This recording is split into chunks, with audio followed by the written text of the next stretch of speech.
Oh.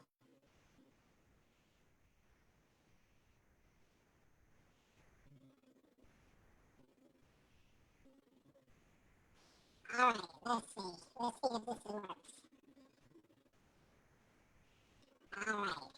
Hello, hello. I want to make sure you're hearing me. I'm trying to couple a new platform. Let's make sure everything is all right as we try to make this good evening. Can you hear me? Or can everybody hear me okay? I'm hoping that you can. Make sure.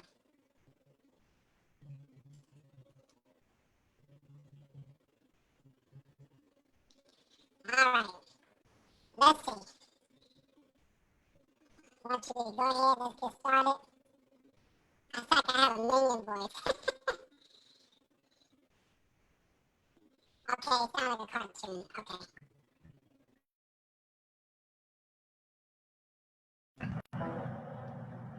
Is this better? All right. Let's try this again. Sound is sped up. Because we are trying some new technology tonight, and we're hoping and praying that it works. So we'll find out momentarily. Okay. So hopefully it's gotten a little better. Okay. Better. Very good. Very good. Very good. Thank you all so much. Thank you for joining me tonight during this very interesting time in our city, in our state, in our nation, and certainly in our world. We're so glad that you have taken the time, made the time to be with us on Friday night. And if it's Friday night, that means that for us, we're here together. It means that we're still hopefully keeping the faith, but following the science. And I want to tell you how much I appreciate you all for coming out and sharing with me. So I'm just working, just getting a little of the technology stuff together to make sure I can interact with you in the way that we're used to interacting. And then we will go ahead and we will get started. Hopefully tonight, we hope to have a little different format, a little different platform for a couple of reasons. Number one, I think I'm emotionally spent, as I'm sure that many of you are. I want to make sure that we are doing the things we need to do. Again, I think that we are in this very unique situation in our time, and I'll just go ahead and start off because we have a couple of special guests that hopefully we'll be able to get on relatively soon. We'll talk about COVID in a minute, but I think that beyond having a council meeting that lasted to almost midnight last night, my mind and my heart has just been on what is going on in Minnesota. Now is happening in Atlanta and Louisville, and other places across our country. Um, something, and I'm sure that you would agree that fundamentally something is wrong here. We're living in some very strange times. I will tell you that if you are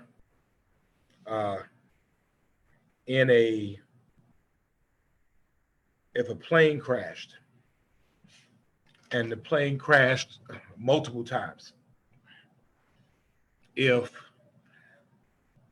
the same type of plane kept crashing and it was the same type of plane, similar circumstances, we would be able to pull those planes off of the line and we would investigate what is going on. And there will be no question as to why that is happening.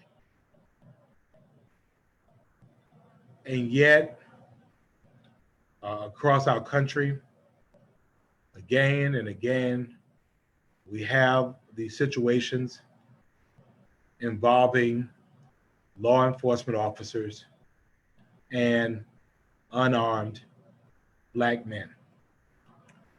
And it's happened again. And just as I used in the plane analogy, if planes were crashing and it was similar situations, similar model, similar make, we would pull them off the line because we would want to find out what is going on. And yet still across the country, for those of you who are wondering why the outrage, we often are seeing the same thing happening again and again and again. And it's the same similar situation. I've seen people, fortunately, thank God, of all races, colors, creeds, and religions standing up because video has given us the opportunity to look and view from a very unique vantage point, in which we watched this man, we watched him take his final breath. We watched him die under the knee of a police officer who had his hands in his pocket, and other officers are turning around and they're watching what's going on and they're doing nothing. We watched George Floyd, as so many others before, that said, I can't breathe. And if the video was not there, the world would not have been able to see what actually occurred. Any law enforcement officer to tell you, and I certainly could say from my time as a law enforcement officer, the use of force was unacceptable. It was excessive, and it lacked no merit for Mr. Floyd was already under the officer's control. We know that if a person is lying on their stomach and there's compression on the back or neck area, it constricts the ability to breathe. That is why we teach and we talk and we preach. If someone is in handcuffs, you either turn them over, or if at all possible, you sit them up or stand them up. I will tell you that the vast majority of law enforcement officers across the country, and this is not an indictment on all of them, because the sad part about it is that many of them, if not all of them, get painted by the same brush. And I will tell you that they do, the vast majority of them, do their job every single day. They take a thankless job. They take a job in which they're ridiculed. They take a job in which is thankless, but yet they take it. And they take it. And all they want to do at the end of the day is to go home to their family. When I used to suit up, my prayer was I would make it to the end of my shift. And that's what most law enforcement is off to do. They want to serve. And for people who often complain about law enforcement officers that are doing the right thing, many of them won't dare put on a uniform and go out there every single day and endure some of the things that law enforcement officers endure. So To be very clear, I'm not talking about those, and I know thousands of them. But in this case, you have somebody that clearly acted inappropriately. I'm glad that he was immediately terminated. I'm glad that there was probable cause to arrest him. And I'm glad that he will be brought to have his day in court. I will tell you also that I think that the officers who sat around and did nothing also need to be investigated, because I believe they had a duty in watching this. Somebody should have said, hey man, no, this is not the right way. So I'm just saying, it's unfortunate about what is occurring in Minneapolis. And again, last night I spent most of the night just watching in disbelief. It was difficult to watch, difficult to see, because as Dr. King said one time, I believe it was Dr. King that said, rioting is the voice of the oppressed, or something along those lines. Oppression often leads to combustion. I remember a friend of mine just telling me that. And we're in a situation where people are at a breaking point. What I will tell you, to those that are our beloved across the country, that anger and acting illegally, although it helps you deal with what you're feeling, it helps you to work that out. And again, I know we're dealing with a whole lot of things. We're dealing with this whole COVID thing and being locked up for all this time out of our homes and not really going anywhere, and fear and anger and all of these things. But then to turn around and destroy your communities is counterproductive.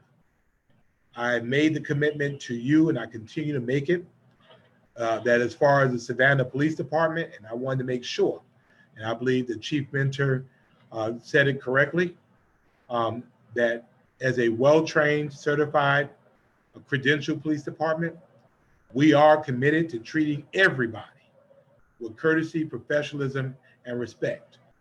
And if we're not doing that, there are means to be able to have that addressed. I'm hoping that people across the country will allow the criminal justice system to run its course, and let the jurisprudence system do what the jurisprudence system does. I understand we're stressed. I understand we're mad. I understand we're angry. We understand we're upset. And for me, as a black man, I mean, I'm a mayor, but I'm a black man. I have been stopped by the police as mayor. I've been stopped by the police as an alderman. I've been stopped by the police as a law enforcement officer that did not necessarily know who I was. And yet I still had to be very mindful of the fact that the actions I take might tip an officer to act in a way that I may not be able to control. And so that is going to need for us to have these courageous conversations. And I hope that we will have them. I'm afraid for our fathers, our sons, our grandsons. I'm afraid for our nephews and the males that we love. Something is wrong here. And it is bigger than a local issue.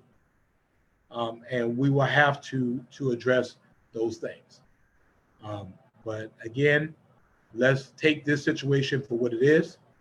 An officer that, in my opinion, was rogue and acted inappropriately, and he should be tried for it and should be prosecuted to the fullest extent of the law. And then once that occurs, we will see where that goes. So for those of you that know the words of prayer, I hope that you will continue to keep our city keep our nation in prayer as we deal with this very, very difficult time that we find ourselves faced in. Again, I wish that we weren't here, but here is where we find ourselves. We have to make sure that we talk to our young men and make sure that we are teaching them, because there's a way to respond, and we are responding appropriately. We have to make sure that if we want more just, more caring, more professional police that understand our communities, then I'm asking and imploring for many of you to do what I did, do what so many others did, go become a police officer and put more positive in our police departments across the country. As you know, law enforcement officers across the country, departments have had problems recruiting. And so this is a way to help become a part of the solution and not part of the problem. So, I refuse and I reject for those people that I've seen, about all white people and all that. We gotta get beyond that, because I've been treated inappropriately by Black folks in uniform too. Let's get beyond that. It was this individual that was treated inappropriately by this particular officer, and the individuals before that by those officers. We have to hire right. We have to train right.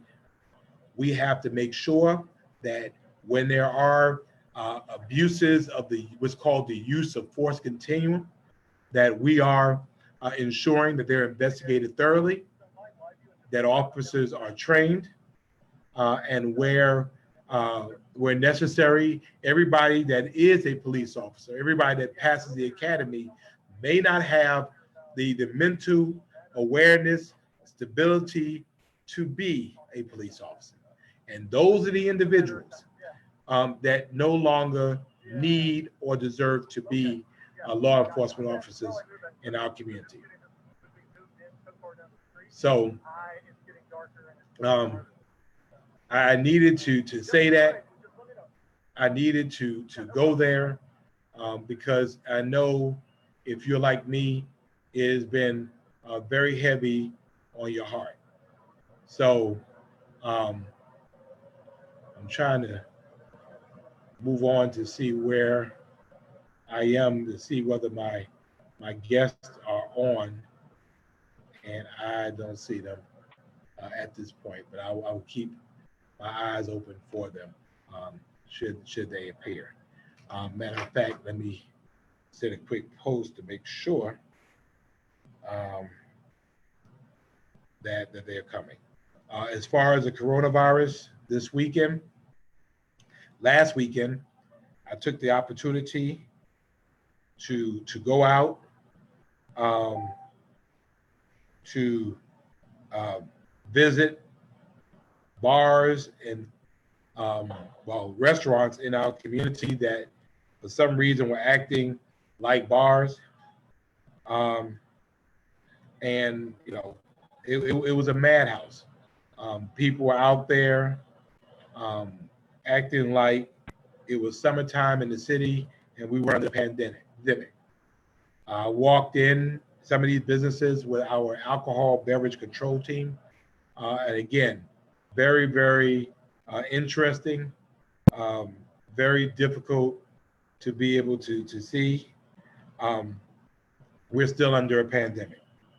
We still have to make sure we're absolutely clear about what is going on in our community. Our numbers are still on the rise. This is not the time. This is not hardly the time for us to act like things are okay. And so I need your help to ensure that we don't take our feet off the gas at this very critical time in our history. Our numbers have been held relatively low, and that is because we've been trying our best to do what we can. We know um, after this weekend, bars will be allowed to open with restrictions that in my mind are still kind of ambiguous and difficult to enforce. People are still getting infected.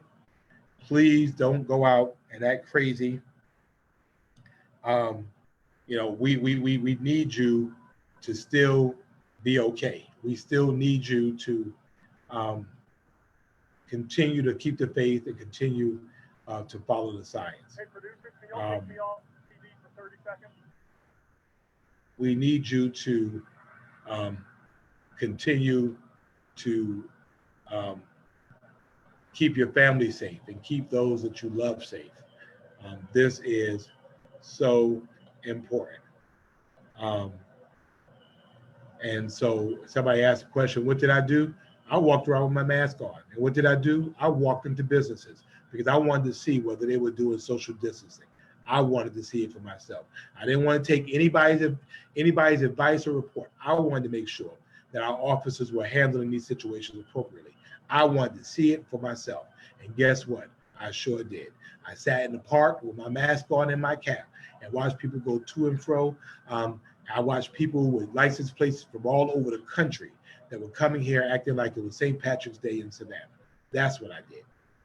And so now that that's happened, again, there are some powers that I have that I'm considering utilizing because I wanted to make sure before I did it that I saw things for myself. I didn't want to take anybody else's guesses. I've been receiving complaints all weekend long, and so therefore I did what I did. How about that? All right, so I think my guest is trying to come on. Let me see if I can get him on. 1 second, and I'll try to answer a couple of questions. Oh, really? Yeah, I think wow, she must have been watching closely. Yeah, all right, so I got you there for a second. he is trying to get on, and I want to make sure that my guest is able to come on. And so let me find. Anyone can hear me? Can anyone hear me? Hello? I hear somebody. Oh, I know what that is. Okay. All right, 1 second. All right.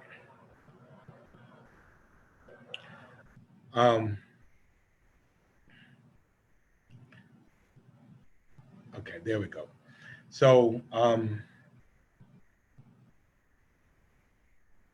thank you. And again, I'm getting some reports about things that are happening across the country. But I want to talk a little bit more about this weekend. Someone says super exaggerated statement saying it was like St. Patrick's Day. I was out there. I took pictures. I saw it for myself. Some streets were impassable for people on the streets. The sidewalks were impassable for people being on the sidewalks. I was on River Street. I saw it for myself.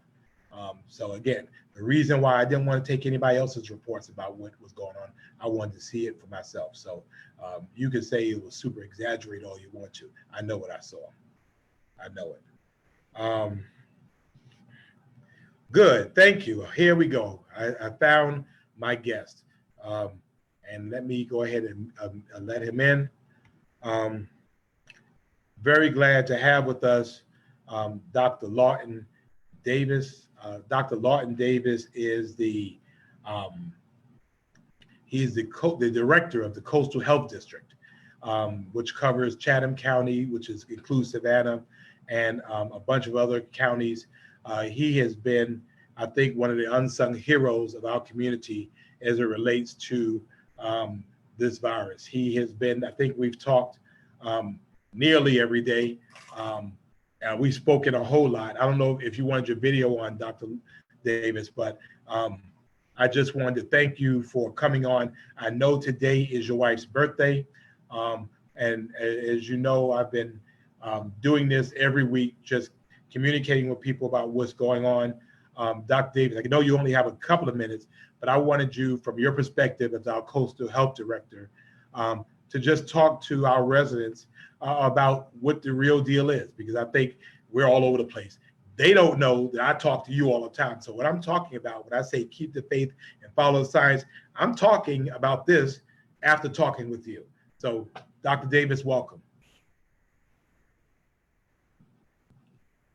Can we hear you? Dr. Davis? I think you're unmuted. It's okay. Dr. Davis? Dr. Davis? Yes, I'm here. Do you hear me? I can. Thank you. Thank you so much for Thank you so much for joining us. And Well, thank you. And I No, Dad, you have. Oh, we've right. got something That's wrong. right. We're trying to figure this out, Mr. Mayor. Oh, it's all right. Help I'll help that out. I'm sorry, I don't know how to flip the screen on this thing. We have to flip the screen on this.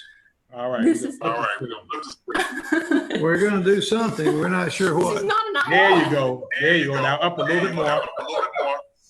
How about that? A little bit more. A little bit more. There you go. There Thank you you. go. Thank you. So live from the Davis Household Household again. again. Mr. Davis, on Mr. behalf of Davis, the on city behalf of of the Temecula, city of I Temecula, wish you a I very wish you happy a birthday. very happy birthday. And thank you for And thank allowing you your for husband allowing to your spend a couple husband of to minutes spend a couple of minutes from your celebration. from your celebration to be with us. Well, thank you. And, this has been a very interesting time for all of us. It, is certainly unprecedented. We moved here 4 years ago and we've gotten to evacuate 3 times so far, Right. plus have a Right. pandemic. So I think there are several people in my organization who are ready to vote me off of the island, so to speak. And we're hoping, we've already had 2 named storms and haven't even gotten to the official hurricane season yet, but we're hoping that strike 1 and strike 2 and maybe strike 3 will go by and we'll be done with it for the rest of the season. Right. Right. As far as COVID-19, that's a little different story.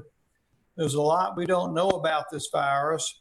What we do know is that a lot of people are infected with it and never know they have it. Right. But those of us on the north side of 65 and a few younger people seem to have very significant problems from it. I would remind you that just because the economy is reopening, we are not done with this virus yet. It is still here. We are still documenting new cases in our community every day.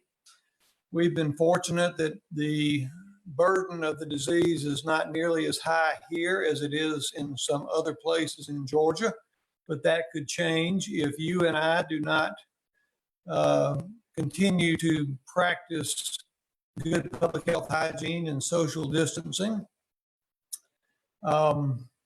We still have some hot spots, those areas that have congregate living, such as long-term care facilities, nursing homes, and prisons.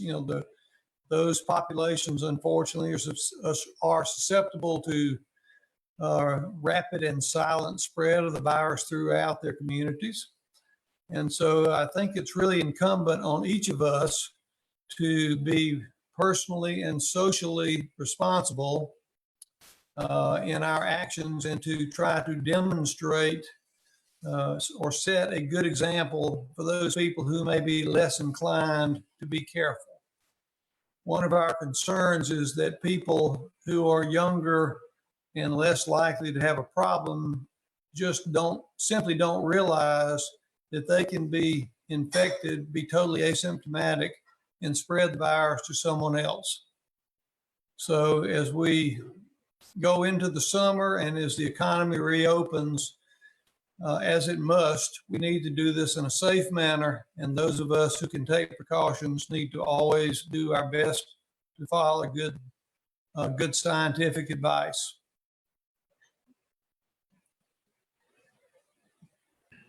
How's that, Thank you for sir? that. Thank you. Well, and so I think people have thought that MAP were being a little overly too paternalistic paternalistic as it relates to as it the relates to the that perhaps, our cause for concern is a little overstated. overstated. What would you say about what would that? you say about that As it relates to as it relates to COVID-19 here in COVID-19 Savannah? here in Savannah?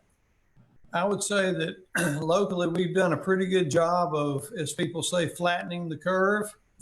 But that also means that we have a huge percentage of our population that is unexposed so far and therefore susceptible to infection. And if we relax our guard and are not careful, we are very ripe for a resurgence of this virus in our communities, and all of our hard work may be undone. Okay, so Doc, I've been out talking to people about wearing face coverings. And again, people feel like we're being too over paternalistic as it relates to face coverings.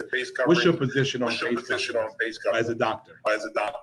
Well, the face coverings do not protect the person that's wearing the mask or the face covering. The face covering protects the people that you are in contact with, assuming that you are potentially an asymptomatic infected person and capable of spreading it to someone else. So you are wearing the mask to protect those with whom you come into contact.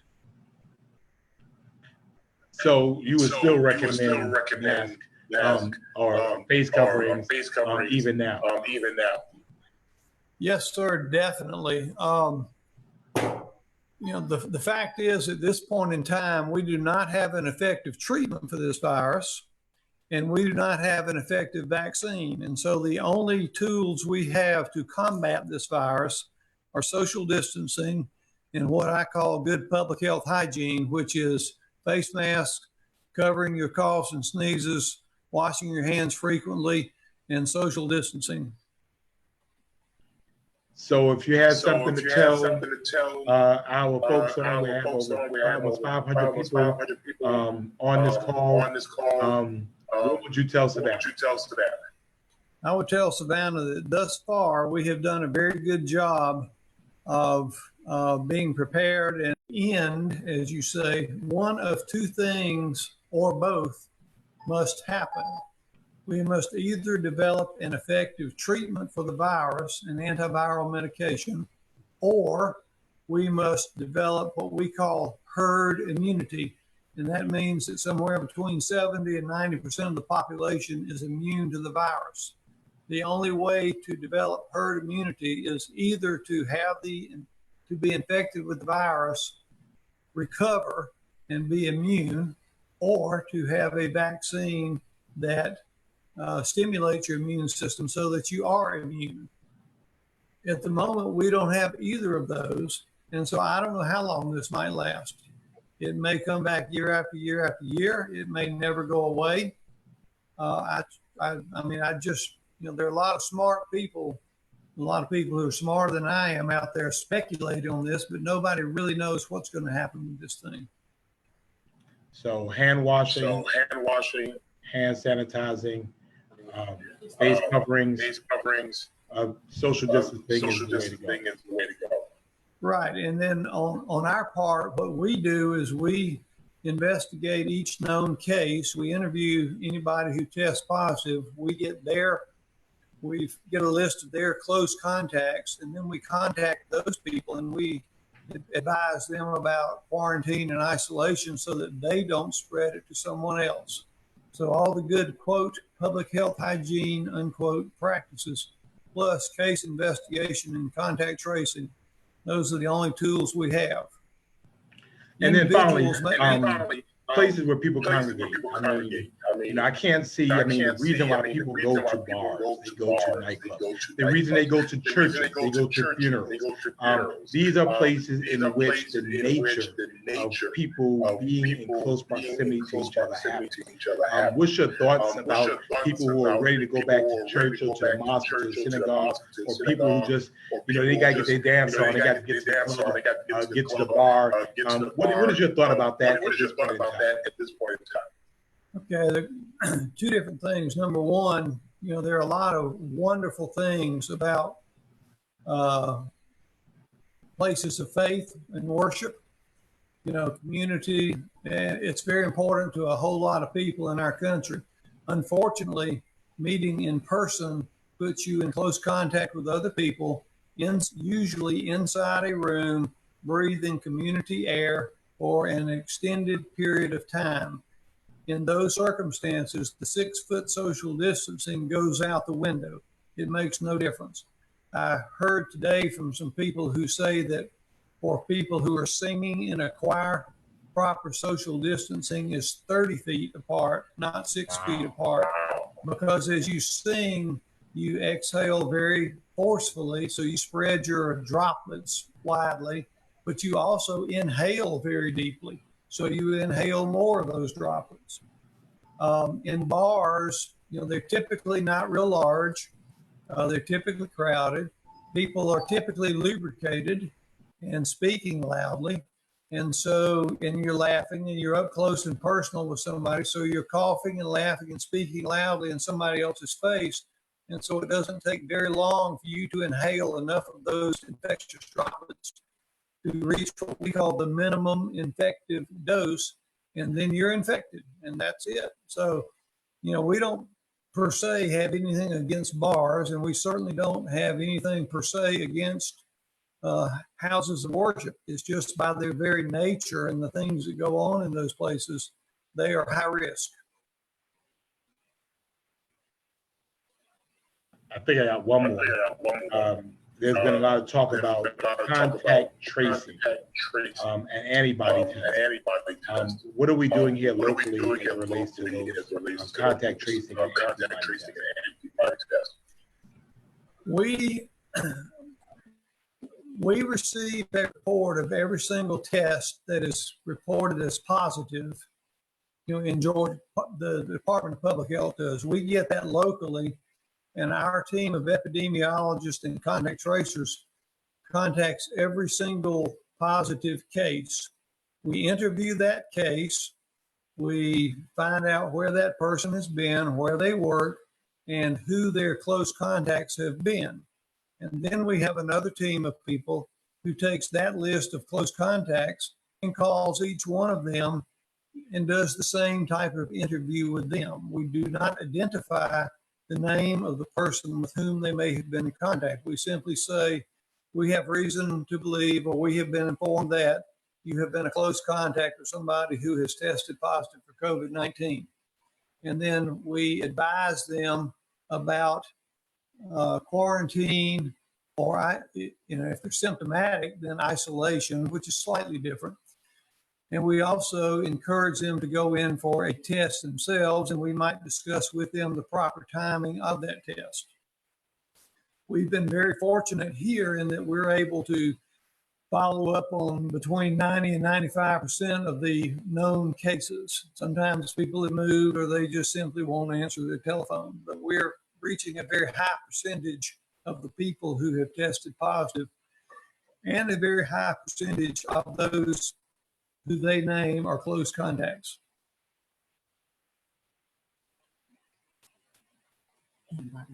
Oh, you mentioned antibody tests. My wife is prompting me. She's brighter than I am. There are two different tests out there. One is the PCR test that we do, and that is a very specific test. If the PCR test, the Q-tip in the nose, so to speak, if that is positive, it is basically 100% certain that you have the infection at that point in time.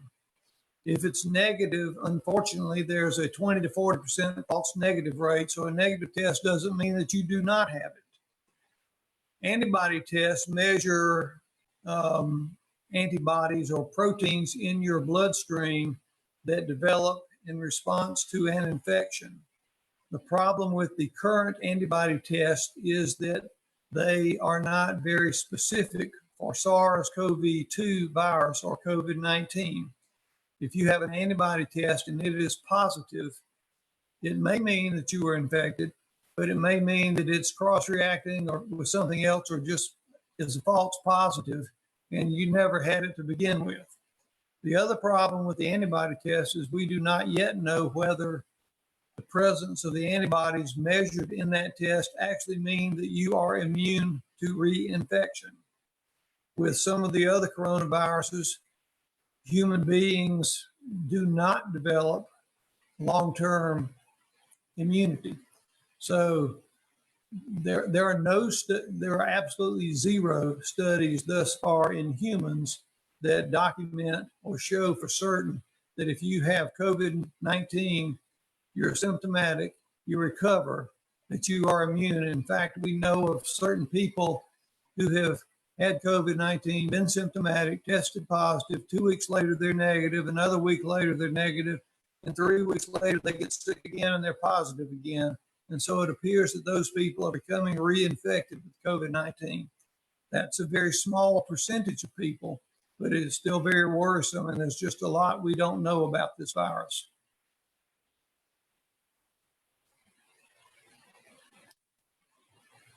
So my advice about going and having an antibody test done would be, don't do it. If it's negative, it may, then you're still susceptible. If it's positive, I don't know if you've actually had COVID-19 or you've had something else. And I don't know if the positive results mean that you're immune. So basically, it doesn't tell you anything. Well, Doc, I definitely thank you so much. Again, for your time. Again, I know it's been after a very long and challenging week for you, but I appreciate you granting us your time. Again, to Mrs. Davis for allowing me to have some of your time, and to your daughter for helping you get the technology right. Please pass along my thank yous. And again, I thank you, Doc, for what you do and the work you've done in our community. Thank you so much. Thank you so much. Thank you very much, Mr. Mayor. We appreciate you, and I appreciate our communication and collaboration. You've been a pleasure to work with. Thank you. Thank you. Can't do without you, sir. Can't do without you, sir. And that was, and I'm sorry Dr. that Lawton Davis, Dr. Lawton Davis, who is our Coastal Health District Director, and I want to thank him so much. So I told you we were all a little stressed out again. My mind is just all over the place. I wanted to talk a little bit about the census, but I thought it might be a good opportunity for us to become and be uplifted. And I know who helps to uplift me. She is someone that is absolutely phenomenal here in Savannah, and I'm glad to call her a friend. Glad to call her a treasure for our community. And as soon as she is ready, I wanted to introduce the great, no one like her, Huxley Scott. And again, Huxley, we thank you so much for joining us on Friday Night Live to inspire people that are in soulful need to be inspired and uplifted.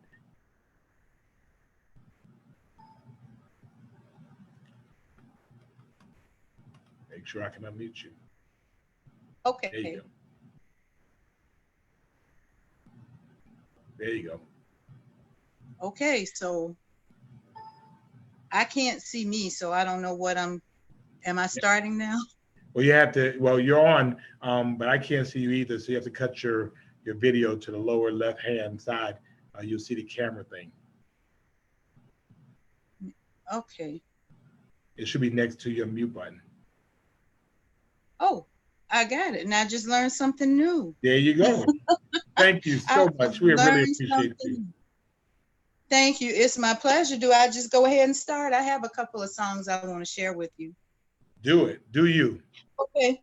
The very first song, and I'm not a sound tech or anything, so if you know something needs to be louder or whatever, I've been working with it, but I'm not sure how it's going to work.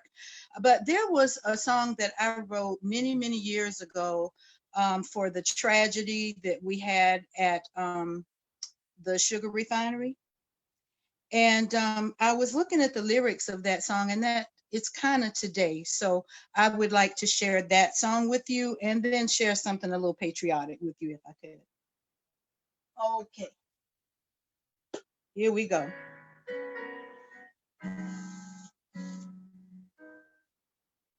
The majestic oaks of Oxnard have been host greeting people daily for 100 years or more. Watching generations pass beneath their shade, so they cover and protect us today. Helping us move from fear and hiding to renewal and hope abiding, believing once more that things will be all right. Picking up pieces of shattered lives, moving from darkness to the light. In their silence, the oaks on Oxnard have much to say. Reach up, for therein lies your strength. Reach out and take your neighbor by the hand. Together stand tall and work ahead towards better days. There will be brighter days ahead. We are many in this community, but our hearts are close. Bound together with love for God, family, and hope. Now the whole world and this community is faced with a trial. And the trial we face has a big effect on us all. How do you move from hurt to healing? From blinding grief to seeing that the sun can appear once again? How do you move from gloom to glory, to assurance and not worry? Well, the majestic oaks of Oxnard, they show the plan. Just reach up, for therein lies your strength. Reach out and take your neighbor by the hand, and then you stand tall and work ahead towards better days. There will be brighter days ahead. We remember those who've already paid the ultimate price. We support those who remain. Some of us must rebuild our lives, working together, helping each other. That's how we'll make it through. While the majestic oaks on Oxnard show the plan. Reach up, for therein lies your strength.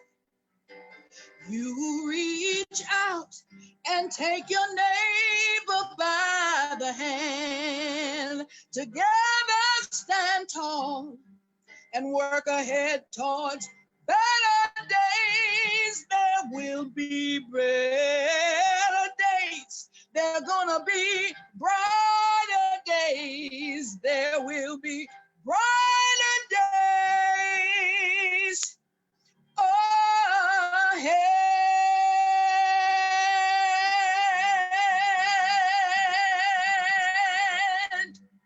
Yes, yes, yes, yes. The next song is a little patriotic, if I might go ahead and do it. It's a song that we're all familiar with, and it's probably one of my favorite songs.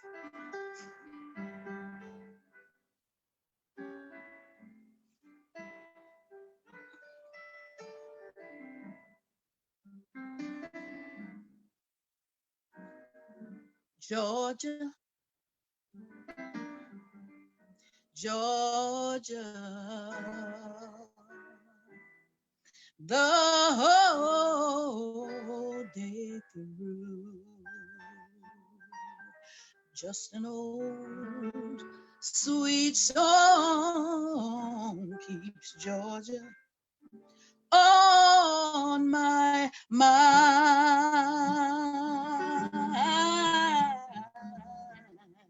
on my mind. Georgia, oh Georgia, yeah. A song of you comes so sweet and clear, like the moonlight shines through the pines. Oh, other arms reach out to me, and other eyes smile tenderly.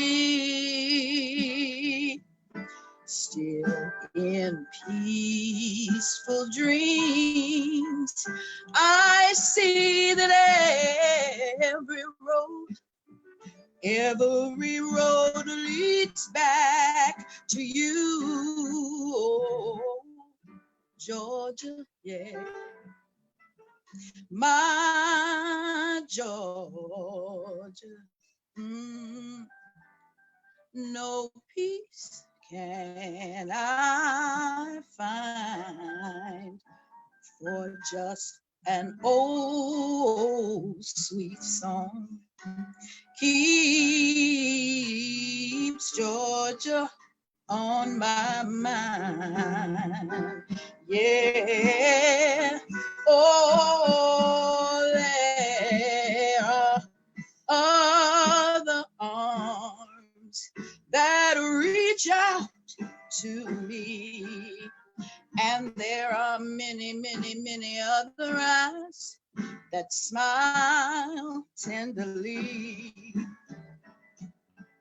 Still in peaceful dreams, I see that every road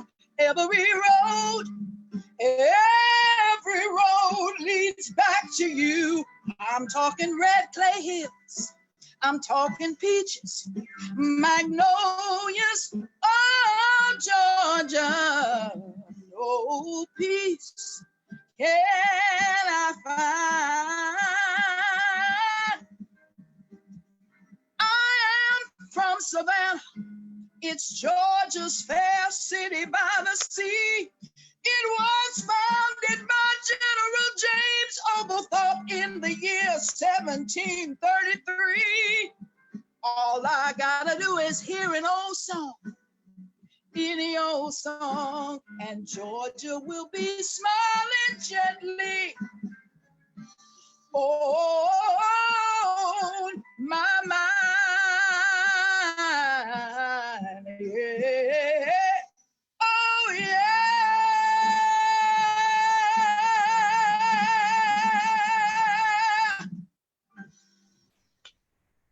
Well, Oh, ladies and gentlemen, I mean, what else can be said about the great Huxley Scott?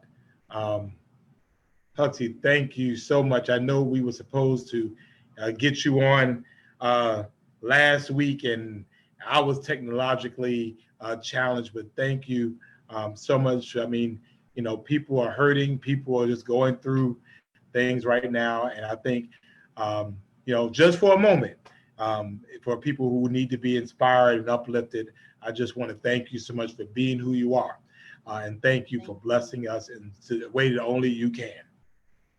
it's my pleasure. It's my pleasure. So now, And see I everybody brought now. a smile to somebody's face. Well, you brought a smile to mine. Now, I do want to say, just, and you didn't ask me, but I know you have a bunch of projects out there. You have a website or something? Actually, you just reach me on Facebook. I have a page on Facebook. Good. Huxley Scott, Huxsie, Scott, Scott. Thank you so Yes. much. Again, thank you so much for honoring us. Thank you for Pleasure. helping us get through this. The honor was mine. Bless you. Thank you. Thank you. All right. All right. So we want to thank her so much, and we appreciate our great Huxley Scott for honoring us in this way. And just a couple of more things. Again, it's been a rough week. It's been a rough couple of days, and even now, cities across the country are burning. Please, let's not do this in Savannah. If you burn up stuff, you're burning up your own stuff.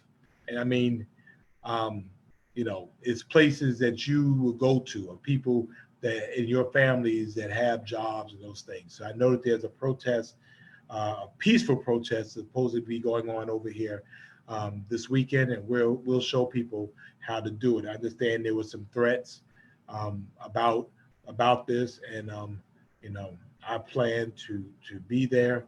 And those who protest peacefully will be protected for protesting peacefully. So I want to make sure we're very, very clear about that. Just a final thing about the census and voting tomorrow. There is early voting tomorrow. Early voting, that one Saturday is tomorrow. So tomorrow is your early Saturday voting over at Eisenhower Drive. And the census, talk with our friends at the census. And the interesting thing about it was that I was a little upset because Chatham County has 53.8%, Savannah has 50%, Augusta has 54%, Albany has 54%, Atlanta has 52%, and Charleston has 57%. Folks, we have got to do better. We have got to beat those folks in Augusta, those folks in Macon, those folks in Albany, and those folks in Atlanta and Charleston. So, I mean, if we want to protest, let's also protest by making sure we're counted, making sure that our voices are heard and people know that we're here representing in these cities. I need the 9-1 Deuce. I need the Seaport. I need Savannah to show up, show out. My2020census.gov, my2020census.gov is the number that is the website address that you can go ahead and make sure that you are you're counted. And we'll have some things hopefully going on soon that will help you to make sure you're counted. But my2020census.gov, it only takes a couple of minutes. For 10 minutes, you get to shape the next 10 years of your life.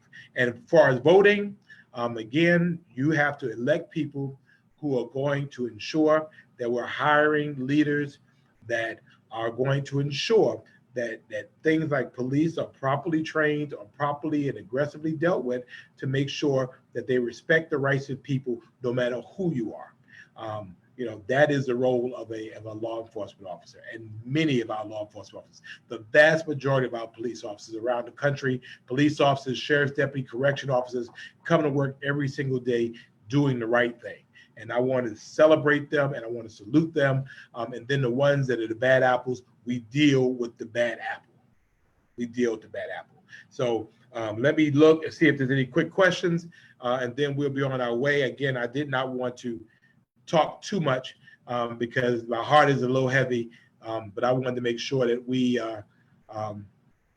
kind of keep with our format. Thank you, Sabrina German. You can vote tomorrow from 9 a.m. to 4 p.m., 9 a.m. to 4 p.m. at the Eisenhower Drive voter registration office. That's 1117 Oglethorpe. So you can go over there and vote. So make sure you've done your early voting. Make sure that you have done your census. Professor Cross, again, if you're there and you are protesting the right way, she's saying it's Sunday at 2:00 at Johnson Square. If you are, if you're there protesting peacefully, your rights will be protected. And I will make it my point to get by there to make sure that you are protected. So it's going to be 2 p.m. at Johnson Square. Again, you have the right to peacefully protest. I want to show people that, we don't get anything done by burning stuff down. You're messing up stuff that eventually you have to use. There are other ways to be able to deal with that. Jackie, thank you so much for sending that about that. Again, I just felt we needed people, to come and help lift our spirits. We have people that, we're hurting, we're suffering. In the end, we still got to go back to the things we're dealing with, but we just needed a moment just to have something. So I'm just so appreciative of her. And maybe we need to try to feature somebody every Friday since we might be here for a little while. And I definitely thank Dr. Davis for coming out and being with us as well. Let me see. What else? Hey, Lisa Blala. Let's see. Thank you, Mr. Beatty, for doing your early voting and your census. Thank you, Vanessa, for doing your census. But did you vote? Angela, thank you. We need Savannah to show up. We need you to vote. We need you to vote. Again, I'm hearing that the protest is at 2 o'clock. This is a peaceful protest, as I understand it. Thank you, Michelle. I appreciate you. Again, we have to uplift each other. Michelle, are we going to extend the no shut off for water company for some of us to get your unemployment? I am willing to do that. Let me check on that on Monday. Sharon saying there are fires in Atlanta. Folks, we must, we shall do better. We will do better. We want justice for him, but we don't get justice for Mr. Floyd and his family in Minnesota by burning down Savannah or by burning down Atlanta. We just don't do that peacefully. So I want to make sure we know that.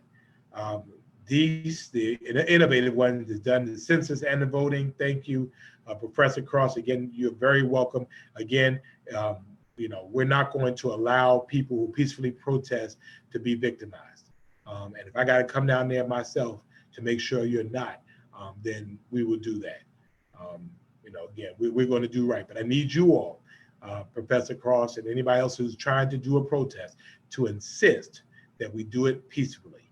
Because if you act illegally, then you force law enforcement to then act in response to the level of force that you're putting out there. We do not want that. We want to show people the right way to do things. And I think we can do that. Catherine, thank you for doing your census, your voting. Marquia, I think the voices are already being heard. Sheila, you're very welcome. For the face coverings, we gave away 14,500 face coverings. I have a couple left at City Hall. If you're interested, let us know. They're free face coverings, courtesy of Bella Canvas and the U.S. Conference of Mayors. Valerie, thank you. Paul, yes, thank you. We want to pray for our country. Gwen, thank you for going to vote tomorrow. Let us know when you've done it. Cheryl, thank you for doing your census. Michelle, thank you for doing your census. Nikki, thank you for your census. I'm glad to have Dr. Levette of our school system with us. And I hope she's gotten some rest. B, thank you for your voting and your census. Drina, thank you for voting and doing your census. Valeria, thank you. Gigi, thank you. Paul, I don't know anything about tomorrow. Michelle, thank you so much. I appreciate you. Sharon, thank you. Dave, thank you. We have to encourage each other. Renisa, thank you so much. Elise, thank you. Ashley, thank you for bringing your poster boards and markers. God bless you, Paul. Sheila, I agree. Let's stay safe, Savannah. And Michelle, thank you for doing your census and voting. Again, our voices are heard when we're there together and doing it peacefully. Michelle, bless you as well. Ashley, agree, again, we love our city and we will work through this together. Thank you so much, Patricia. Bless everyone. Dana, I agree with you. Our hearts are heavy. Shauna, Are we planning to open up our buildings to get your taxes done for free? The answer is no. We're not doing that because again, we still have a COVID emergency here. Michelle, thank you. Vanessa, thank you so much. Good to see Cassell on from Jacksonville. Hope you're doing better. Angela, thank you for doing your assistance in voting. Ed, thank you. We're going to make sure that our officers who are part of the community, making sure we have this relationship. At the end of the day, when police officers go home, they live in our communities. It's important for our law enforcement to have relationships with our communities, and we're going to do all we can to help make that happen. Let's see. Anthony, yes, I'm watching what's going on in Atlanta, and I'm being advised as we speak. Darren, thank you for doing your voting and your census. Thank you, Aldrina. Thank you, Paul. As I love Savannah. Michelle wants to know we're going to talk about Stevie Wonder tonight. I'd asked him to come and do my Friday night. We'll see how that goes. Janine, thank you for watching. Gwen, thank you. Please, again, we love our city. If you just take a moment before we close, we're not perfect. We have our issues. We work on them every day, but the only way to get better is if we all work on them together. It is not just those of us that are elected offices. It's individuals working together every day. It's speaking to somebody you don't know. It's being able to show appreciation wherever you can. It's about telling our service providers, telling our public safety professionals, just saying thank you for the work that you do. That's how we get better. We get better by engaging, interacting with people you don't know.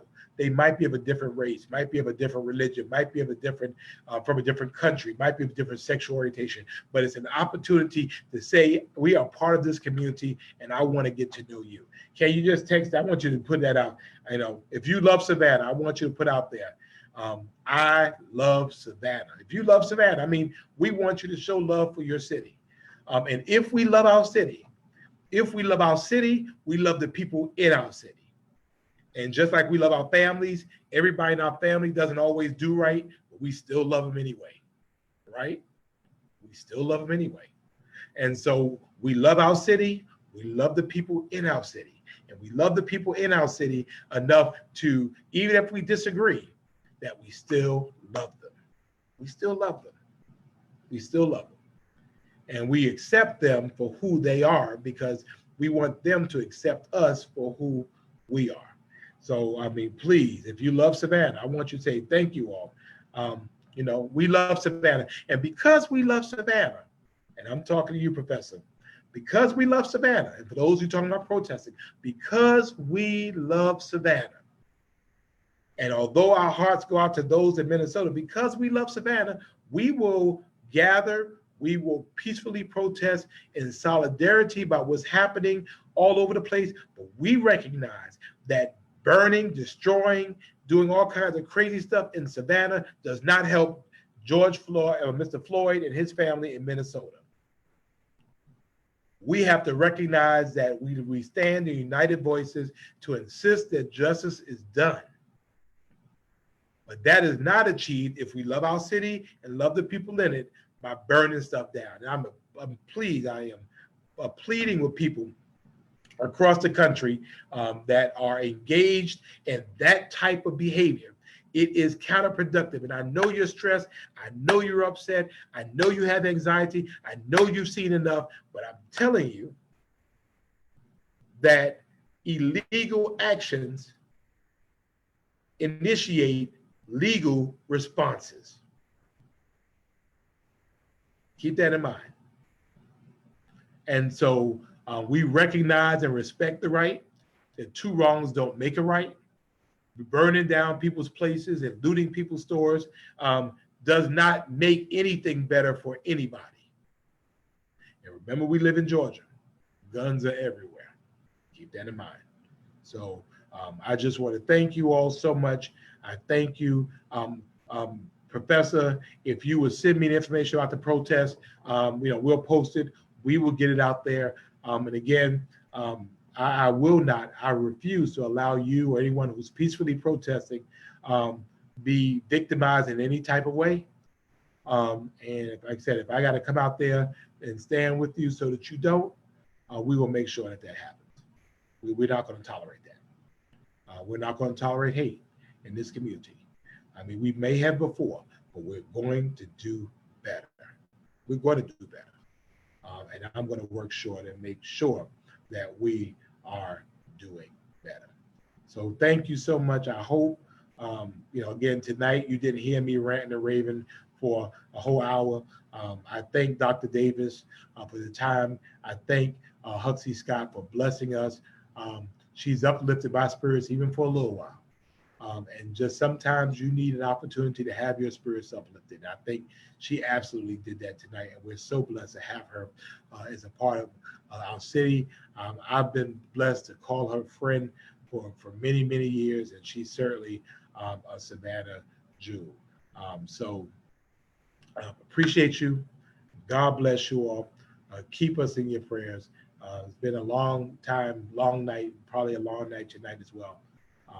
But I just want to let you know that I appreciate you and I appreciate the opportunity to serve. And I appreciate you for allowing me the opportunity to serve and be a part of your community. Thank you so much. God bless you. And good night. Hey, share this page, share the page, share the video. And I got to figure out how the whole Zoom thing works, but we're going to get it worked out. Thank you. God bless.